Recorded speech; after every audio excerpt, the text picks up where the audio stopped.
My name is Wayne Caldwell. I'm the Director of the School of Environmental Design and Rural Development at the University of Guelph. We have programs in rural planning and development, landscape architecture, and capacity development and extension. I'm pleased to talk to you about the presentations that I've just given here at the conference. Really two themes that I've spoken to. The first is community economic development and what are the best practices, and the second theme is how do we achieve thriving rural environments. On one hand, the one topic deals with the economy, the other topic deals with the environment, but there's certain key lessons I think from both that are relevant for us to reflect on. If I think about the key messages and in terms of our presentations, in terms of environments, it's important from my perspective that we think about environments in a fairly broad, holistic way, which is to say that we're not only focused on the natural environment, but they're also equally focused on issues related to the economy and related to society in general. And if we think about those three things, of course, they are what we would refer to as the pillars of sustainability.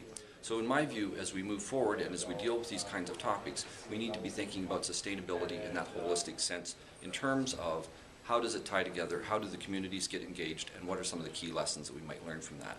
And in my presentations, we looked at three case studies. We looked at issues related to stewardship manuals in Ontario. We looked at sustainability, which looked at how to engage the community through a water protection steering committee. And from those, and also as we look at the economic side of things, there are certain key lessons that I would suggest are important for rural communities. The first is that we think about leadership and what role local government can play in leadership, what role planners can play in leadership, and what role the community can play in leadership. A second key feature for us to be thinking about is connected to localization.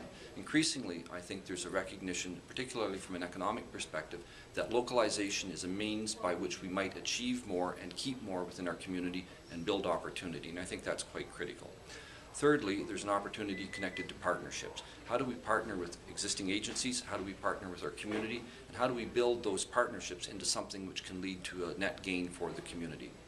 A fourth item that I would like to mention is engaging the community. And there are various tools that one can use to do that, but fundamentally to recognize the importance of community engagement and what the community can contribute through development of projects, through implementation, and through contributions through knowledge and other factors to the growth in the local community, whether it be the economy or environmental protection.